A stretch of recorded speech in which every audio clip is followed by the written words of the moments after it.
جس طرح ڈھال آپ کر دیتے ہیں جنگ میں برستے ہوئے تیروں کے سامنے، تو وہ تیر ڈھال سے ٹکرا کے گر جاتے ہیں اور آپ کو نقصان نہیں پہنچتا، تو روزہ بھی آتش دوزخ سے ڈھال ہے، جہنم کی آگ سے بچانے والا ہے۔ روزے دار کو اللہ کی خاص رحمت نصیب ہوتی۔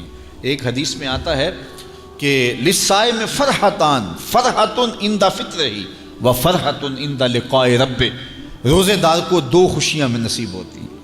ایک خوشی اسے تب ملتی ہے جب وہ روزہ کھولتا ہے، جب سارے دن کی بھوک اور پیاس کاٹنے کے بعد شام کے لمحے ہوتے ہیں اور پھر روزہ منزل تک پہنچتا ہے، تو کس مسرت اور خوشی اور سرشاری کے عالم میں روزہ دار ہوتا ہے کہ شکر ہے کہ اتنی لمبی اور اتنی سخت گرمی کے ماحول کی شدت کے باوجود اللہ تعالیٰ نے مجھے روب منزل کیا۔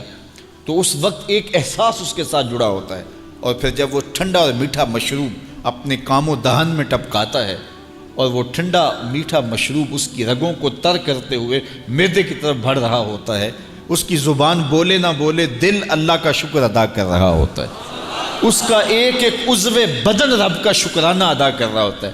وہ ٹھنڈا اور میٹھا مشروب رگوں کو تر کرتا ہوا آگے بڑھتا چلا جاتا ہے، لیکن شکرانے کا وہ پیکر بن جاتا ہے۔ وہ ایک مسرت، ایک خوشی کا عالم ہوتا ہے کہ روزہ بھی نب گیا، سارے دن کی تکلیف بھی کٹ گئی، اور اللہ نے مجھے افطار کے لمحوں تک پہنچایا۔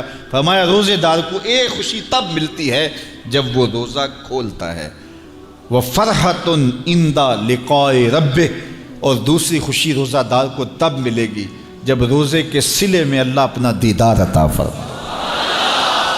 بنی آدم کے جتنے بھی عمل ہیں 10 سے لے کر 700 گنا تک اس کا ثواب اولاد آدم کو اس کا دیا جاتا ہے۔ جتنا گڑ ڈالو اتنا ہی میٹھا، تو بعض کو 10 گنا، بعض کو 70 گنا، بعض کو 100 گنا، بعض کو 700 گنا، تو 10 سے لے کر 700 گنا تک بندے کے اعمال کا صلہ دیا جاتا ہے۔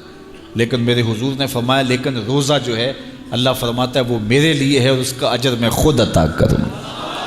جب وہ خود عطا کرے گا تو کتنا عطا کرے گا؟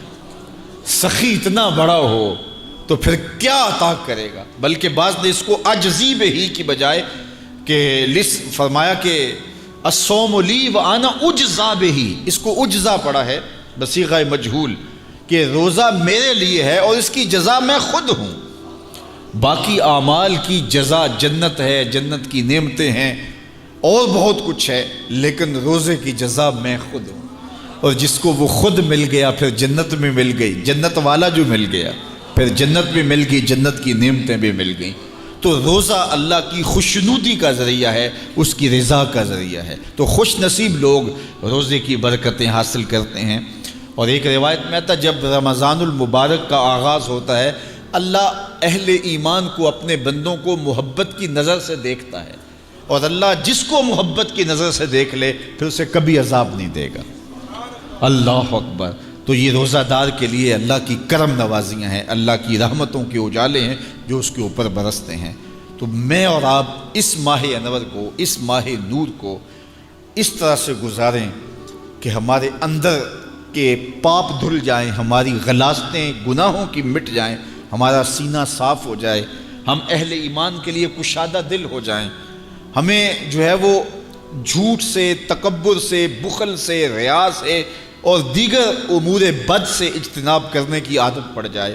روزہ جو سکھانا چاہتا ہے ہم وہ اس سے سیکھ لیں، اور روزے کی برکات ضبط نفس کی صورت میں ہمیں نصیب ہو جائیں، تو ہم روزے کے بعد بھی، ماہ صیام کے گزرنے کے بعد بھی ایک نئی زندگی لے کر، ایک تازگی لے کر، ایک نور و روشنی لے کر کے جو ہے وہ معاشرے کے، اسلامی معاشرت کے ایک اہم فرد کی صورت کے اندر جو ہے وہ سامنے آئیں۔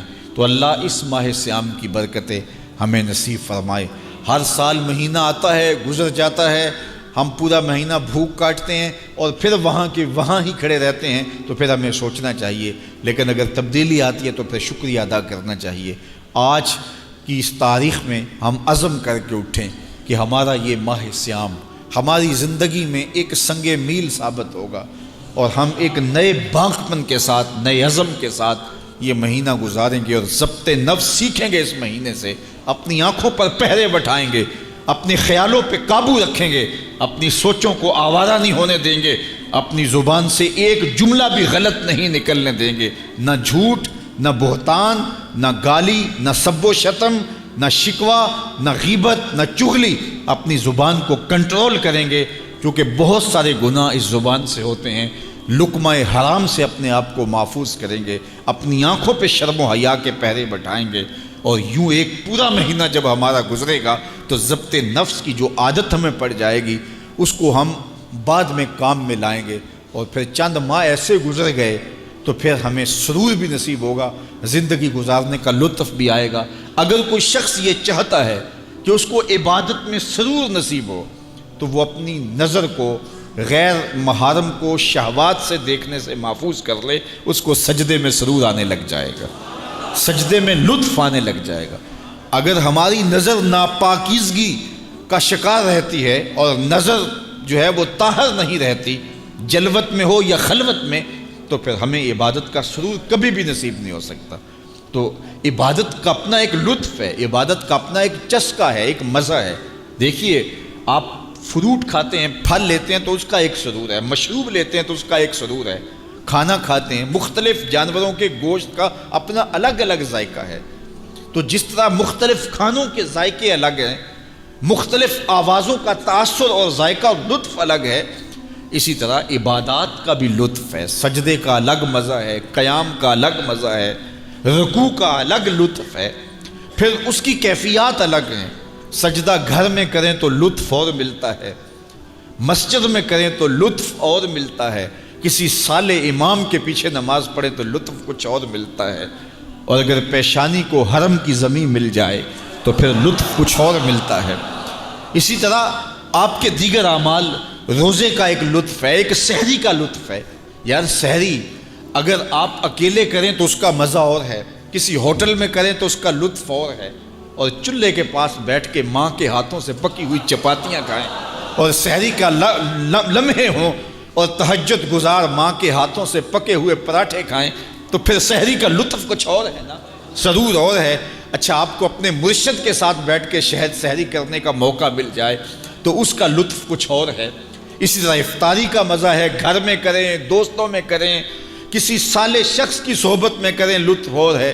اور اگر افطاری کرنے کا موقع آپ کو گنبد خضرا کے سامنے نصیب ہو جائے، کھجور بھی مدینے کی ہو، دھرتی بھی مدینے کی ہو، اور سامنے سبز گنبد ہو، اور پھر کھجور مدینے کی کھا رہے ہو اور نظر حضور کے روضے پہ ہو، تو پھر افطاری کا مزہ کچھ اور ہوتا ہے نا۔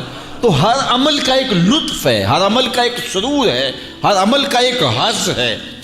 روزے کا الگ مزہ ہے، رکھنے کا الگ مزہ ہے، بھوک کاٹنے کا الگ مزہ ہے، پیاس کی شدت کا مزہ الگ ہے، کھولنے کا الگ مزہ ہے، تراویح کا الگ مزہ ہے، تلاوت کا الگ مزہ ہے، سجدے کا، قیام کا، رکوع کا، تشہد کا، قومے کا، جلسے کا، ہر عمل کا ایک لطف ہے۔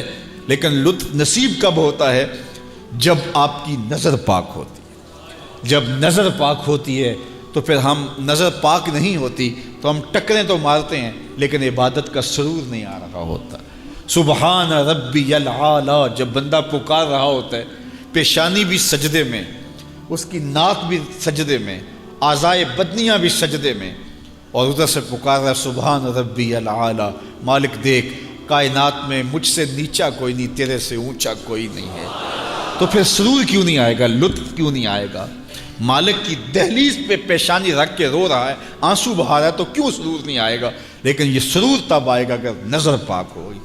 آج کے موسم میں، آج کے دور میں نگاہیں بہت ناپاکیزہ ہو گئی، اور دور موجود کے اندر، اس سوشل میڈیا کے اندر، سوشل میڈیا نے لوگوں کی تنہائیاں بھی پاک نہیں رہنے دی۔ آج بند کمرے میں لوگوں کی نگاہیں اور لوگوں کی نظریں ناپاکیزہ ہو گئی ہیں۔ صاحب کیا زندگی یوں ہی گزار کے چلے جائیں گے؟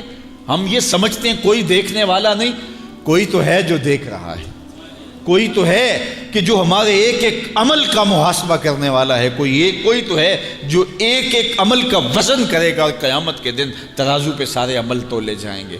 تو کہیں ایسا نہ ہو کہ زندگی برباد کر لیں۔ زندگی خواہشات کا نام نہیں ہے۔ آپ اپنی ماں کے لیے کتنی خواہشات قربان کرتے ہیں، آپ اپنی اولاد کے لیے کتنی خواہشیں قربان کرتے ہیں، آپ اپنی بیوی کے لیے کتنی خواہشات کی قربانی دیتے ہیں، بہن بھائیوں کے لیے کتنی خواہشات کی قربانی دیتے ہیں۔ تو مالک کے لیے کوئی خواہش قربان نہ کریں، اور کہیں کہ مالک کا قرب مجھے مل جائے، یہ کیسے ہو سکتا ہے؟ اللہ کی محبت اتنی سستی تو نہیں ہے۔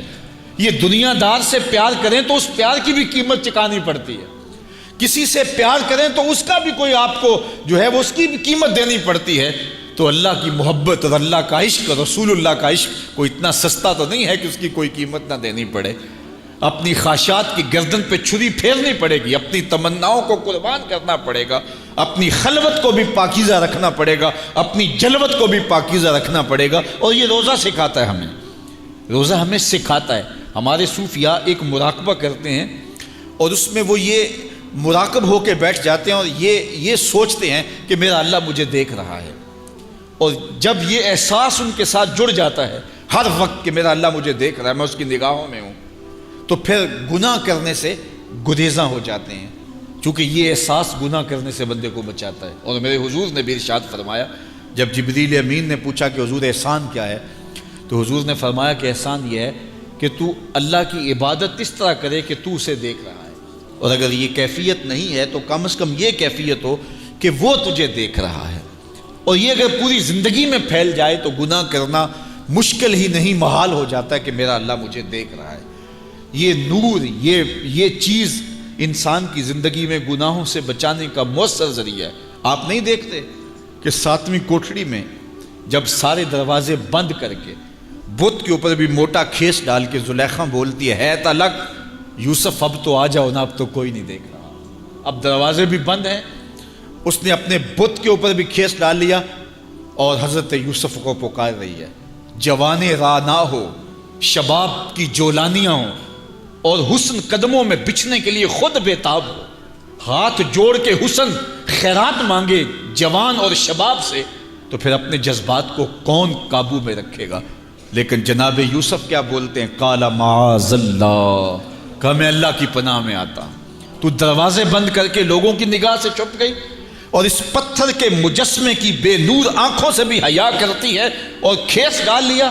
تو اس جھوٹے خدا سے ڈرتی ہے تو میں اس سچے خدا سے نہ ڈروں جو 7ویں کوٹھڑی میں بھی دیکھ رہا ہے۔ پھر گناہ کیا، گناہ کا تصور بھی محال ہو جاتا ہے۔ ایسا یقین برستا ہے کہ یوسف علیہ السلام جب اپنی آبرو بچانے کے لیے دوڑتے ہیں تو کفل ٹوٹتے چلے جاتے ہیں، زنجیریں پگھلتی چلی جاتی ہیں، اور اللہ اپنے پیغمبر کی حفاظت کرتا ہے۔ یہ یقین کہ میرا اللہ مجھے دیکھ رہا ہے، یہ زندگی میں حسن بھر دیتا ہے۔ یہ یقین زندگی میں گناہوں سے بچانے کا ذریعہ ہے، اور یہ یقین صوفیہ محنتوں سے حاصل کرتے ہیں۔ ماہ سیام میں اللہ اس یقین کو چھڑک دیتا ہے۔ کڑکتی دھوپ ہے، برستی گرمی ہے، بندہ پھر بھی پانی نہیں پی رہا، ٹھنڈا مشروب میسر نہیں لے رہا، کیوں؟ میرا اللہ مجھے دیکھ رہا ہے۔ یہ یقین اللہ اس مہینے میں عطا کرتا ہے۔ اس کو اگر جذب کر لیا جائے، روح میں اتار لیا جائے، تو رمضان المبارک کے بعد بھی یہ یقین کام آئے گا۔ جو اللہ رمضان میں دیکھتا ہے وہ غیر رمضان میں بھی دیکھتا ہے۔ جو اللہ پانی پینے لگے، کھانا کھانے لگے دیکھتا ہے، میز کے اوپر سے یا نیچے سے رشوت لینے لگے اللہ تب بھی دیکھتا ہے، نظر بھٹکنے لگے وہ تب بھی دیکھتا ہے، خیال بہکنے لگے وہ تب بھی دیکھتا ہے۔ تو یہ تو اللہ کی رحمتوں کا روپ ہے۔ یہ نعمت بھلا کسی اور کے پاس ہے کہاں جو اللہ نے اہل ایمان کو عطا کی ہے؟ روزہ تو من سوار دے، روزہ تو اندر کے میل اجال دے، روزہ تو اندر کی غلاظتیں کھرچ دے، روزہ تو جو ہے وہ ضبط نفس کا کرینہ سکھا دے، روزہ تو اللہ سے ملانے کا طریقہ بتا دے، روزہ تو من کی روشنیوں کا ذریعہ ہو، روزہ تو پچھلے پاپ مٹا دے، آگے زندگی گزارنے کا ڈھب دے دے۔ تو یہ ایک ایسا نور ہے جس کے ذریعے ہم اپنی زندگی کو سنوار سکتے ہیں۔ اللہ مجھے آپ کو ماہ سیام کی برکتیں نصیب فرمائے۔